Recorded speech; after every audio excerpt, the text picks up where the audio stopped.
አዶናይ ነብዩ ጩፋ ጋር ሄዶ ምን ተፈጠረ? በጣም የሚገርም ነገር ነው። እንግዲህ በጣም ደስ ብሎኛል። ተመልሰን ስለተገናኘን እኔ ተኪ ነኝ።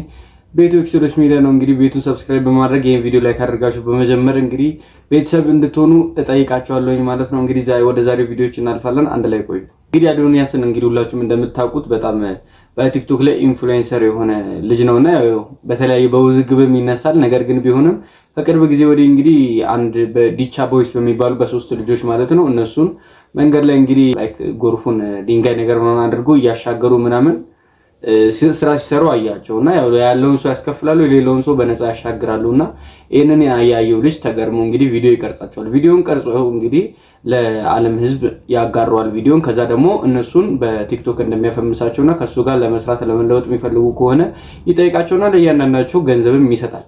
ከዛ በኋላ ነው እንግዲህ የአዶናይስና የዲቻ ቮይስ ጉዳይ የተጀመረው። ከዛ በኋላ አንድ ላይ መኖር ይጀምራሉ። ጭራሽ ቪዲዮ ምናምን አንድ ላይ መስራት ይጀምራሉ።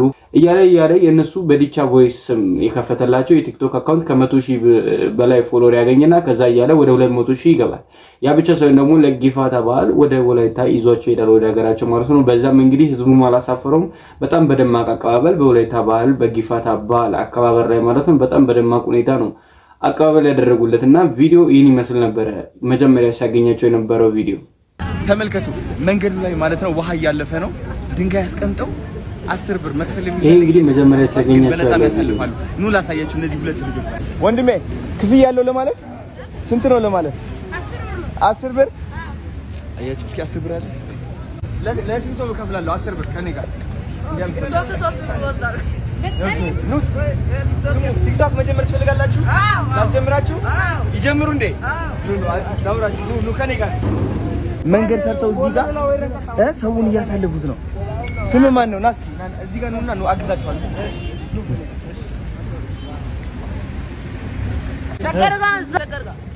ስንት ብር ሰራችሁ በዚህ? አሪፍ እየሰራችሁ ነው። 90 ብር ጓደኛሞች ናችሁ? መቼ ነው የተዋወቃችሁት? ቀረብ ይሄ ሲገናኙ ነው መጀመሪያ ላይ እንግዲህ መንገድ ላይ አግኝታችሁ ሲያወራችሁ። ታውቃላችሁ? 18 ነው። አንተስ? 13 አንተስ? 15 በወር ስንት ነው የምትሰሩት? እኔ በወር 5,000 ብር ትሰራለህ? እሺ አንተስ? ቢያንስ 3,000 ነው። 3,000 አንተስ? 4,000 ብር። ኦኬ ለሶስቱ ማለት ነው 5,000 ብር 5,000 ብር ሰጣቸዋለሁ። እሺ ከዛ ከኔ ጋር ጀምራላችሁ። ቲክቶክ ስልክ አላችሁ ይላል ለመጀመሪያ ግንኙነት ስልኬን እሰጥሃለሁ፣ እንገናኛለን፣ ቲክቶክ እንጀምራለን። እሺ ጋይስ ይኸው ሶስቱ ልጆች ማለት ነው በወር የሚያገኙት 5,000 ብር 3,000 ብር ነው። አሁን ለሶስቱ 5,000 ብር ሰጣቸዋለሁ። ከዛ በኋላ በስነ ስርዓት አድርገን በ30 ቀን ውስጥ ቲክቶክ ቫይራል ወጥተው ህይወታቸው እንዲቀየር እናግዛቸዋለን ማለት ነው። ዝግጁ ናችሁ? አዎ። ዝግጁ ናችሁ? አዎ።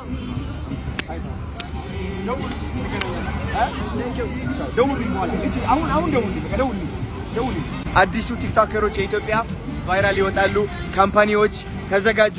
በጣም ትልቅ ቲክቶከሮች ይሆናሉ። ቻው። ይሄ ቅንነት ነው እንግዲህ በመጀመሪያ ግንኙነታቸው እንደዚህ በመጀመሪያ ጊዜ እንግዲህ ሲያገኛቸው በእንደዚህ አይነት መልኩ ነው የተቀበላቸውና ከዛም በኋላ እንደሚለወጡ ነግሯቸው ከራሱ ጋር እንግዲህ በቅንነት ነው የተማያቃቸውም ከዚህ በፊት የተማያቃቸው ልጆች ነው እንደዚህ በእንደዚህ አይነት ቅንነት ያገኛቸው። ከዚህም ቀጥሎ እንግዲህ አንድ ላይ ብዙ እንትን ያደርጋሉ፣ አካውንት ይከፍታሉ፣ የራሳቸውን ለነሱ በስማቸው አካውንት ይከፍትላቸዋል።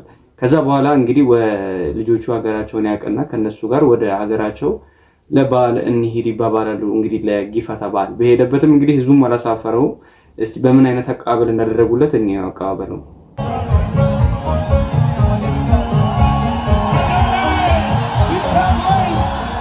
በጣም ነው ደስ የሚለው። በእንደዚህ አይነት ቅንነታችሁ ነው በዚህ ነገር የሚያስከፍለው ቅንነት ነው።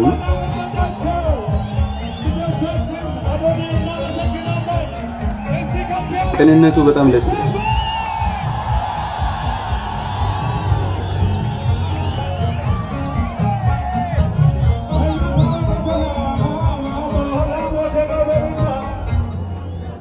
ይሄን ይመስላል እንግዲህ ቪዲዮ እንዳየነው ማለት ነውና በጣም ደስ የሚል ልጅ ነው። ልጁ ቅንነቱ በጣም ደስ ይላልና ይሄ ብቻ አይደለም ደግሞ ልጆቹ ቤት እዛው ገስታውስ ያዘላቸው ቦታ ላይ አይ ቲንክ ገስታውስ ነው የሚኖሩትና እዛ ውስጥ እንግዲህ ምንድነው ልጆቹ ቲቪ ከፍቶ የኢዩ ጩፋን ፕሮግራም ያያሉ ማለት ነው በቲቪያቸው እና ሲያዩ ምን ይላቸዋል ለምንድነው ምንድነው ያደረገ ያለው ምናምን ይያላ ላይክ እሱ አጋንንት ያስወጣ ነው እየጸለየና በዛ ሰዓት ላይ እነሱ ይሄንን እያገኘ ነው ምናምን ይሉታል ከዛ በጣም ተወዱታላችሁ ሲላቸው አው እንወደዋለን በጣም ምናምን ይላሉ ላገናኛችሁ ወይ ምናምን ይላቸዋል ከዛ እንግዲህ የኢዩ ጩፋ አይ ቲንክ ከጽፌት ቤት አደውና ከነሱ ጋር ይገናኝና በውስጥ መስመር ልጆቹን ወስዶ ሰርፕራይዝ ያደርጋቸዋል ቪዲዮ ይሄን ይመስላል እዩት ጋይስ ዛሬ ዲቻ ቦይስን ሰርፕራይዝ አረኳቸው ማሙሼና ንጉሴ ኢዩ ጩፋ በጣም እንደሚወዱትና እንደሚከታተሉት ነግረውኝ ነበርና ሰርፕራይዝ እንደማረጋቸው ቃል ገብቼላቸው ነበር የኢዩ ጩፋ ጽፌት ቤት ደግሞ ያ ፖስት ያልኩትን ቪዲዮ በማየት ማለት ነው ሰርፕራይዝ ልናረጋቸው ቀጠሮ ያዝን ማለት ነው ሰላም ነው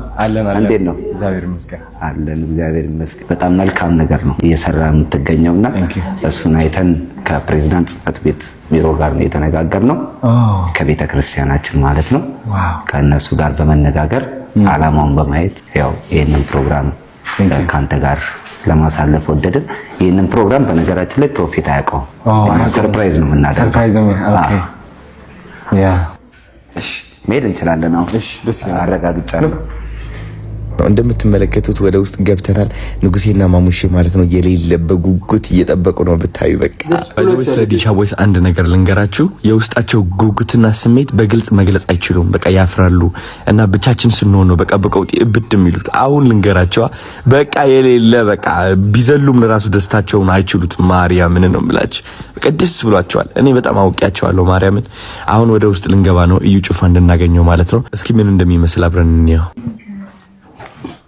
አይደረግም እንደዚህ ልጁ እንግዲህ ሃይማኖቱ አይገናኝም ከነሱ ጋር እንግዲህ ተጠቃች እንዴት ናችሁ ሰላም ሰላም ሰላም ሰላም ቤተሰብ እንዴት ናችሁ ሰላም ነው አለን አለን ሰላም አላችሁ አረፍ በሉ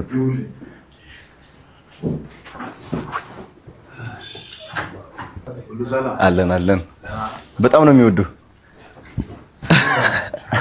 አዶና ይባላል ዲቻ ቮይስ ናቸው እነሱ ለነሱ እሱ ነው የቲክቶክ ቻናል ከፍቶላቸው አንድ ቪዲዮ አሽዋ ሳይቶኝ ነበርና ያው ሳናስፈቅድ ነው አንተን እንግዳ እንዳለ ብቻ ነው የነገርንና አሹ ባሳየን ቪዲዮ መሰረት በጣም ነው የወደድኩት ቪዲዮን አይቼና ምክንያቱም ሁለቱም ልጆች እጅግ በጣም አንተን ይወደዋል እና እሱ ነው ከመንገድ ላይ ከሚሰሩበት አንስቷቸው መልካም የሆነ ስራ እየሰራ የሚገኘው አዶናይ መልካሙን አላማና ሐሳቡን አይተን አንተን ለማገናኘትና ሰርፕራይዝ ለማድረግ ያሰብነው እንኳን ደህና መጣችሁ ቴንክ ዩ እንኳን ደህና ቆያችሁን በተለይ በዚህ አይነት ስራዎች ላይ የተሰማሩ ሰዎችን መደገፍ ማገዝ የኔም አንዱ የአገልግሎት ክፍል ስለሆነ የታመሙትን ማሳከም የተራቡትን ማብላት አካላዊ መንፈሳዊ ጉዳት ውስጥ ያሉ ሰዎችን ሰፖርት ማድረግ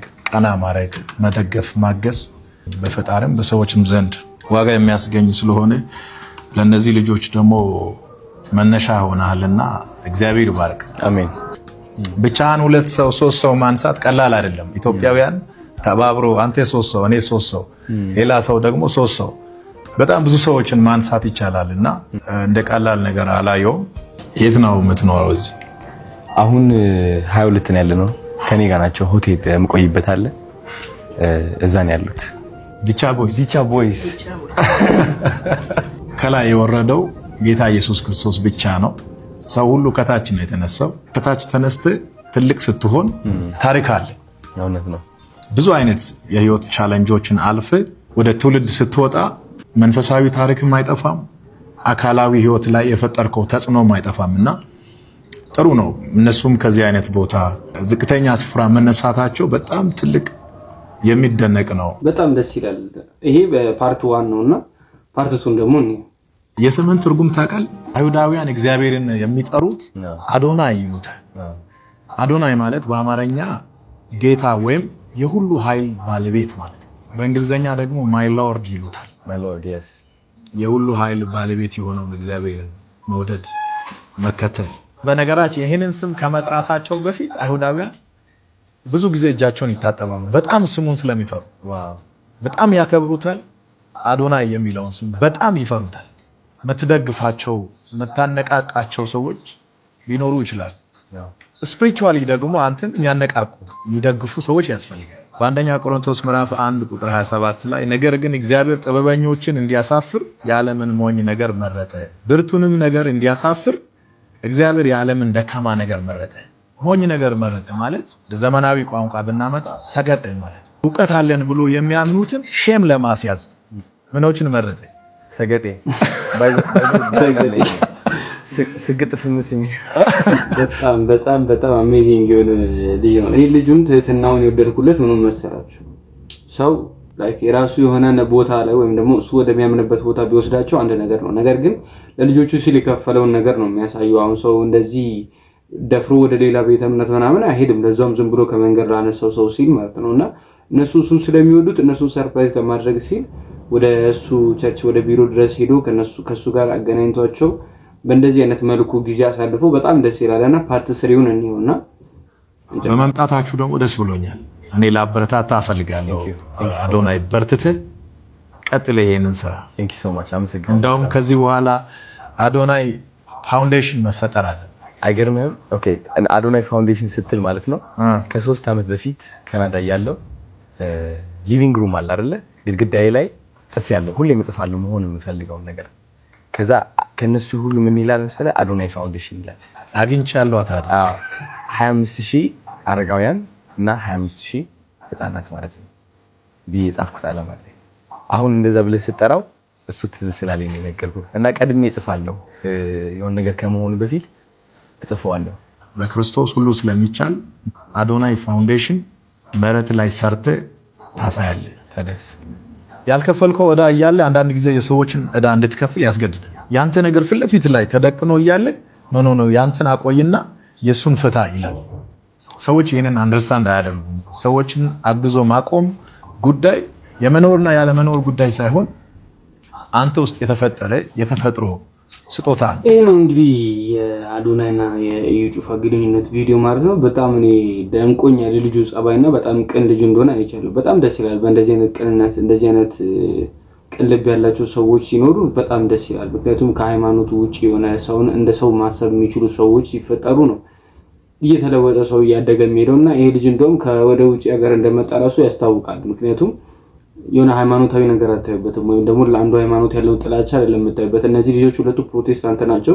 ስለዚህ እነሱ በቃ እሱን ይወዱታል። ስለዚህ ሁለቱን ላገናኛቸው ብሎ ነው እንግዲህ ሶስቱን አንስቷቸዋል። አንደኛው ኦርቶዶክስ ስለሆነ እሱን አላመጣውም፣ እሱ አልፈለገም።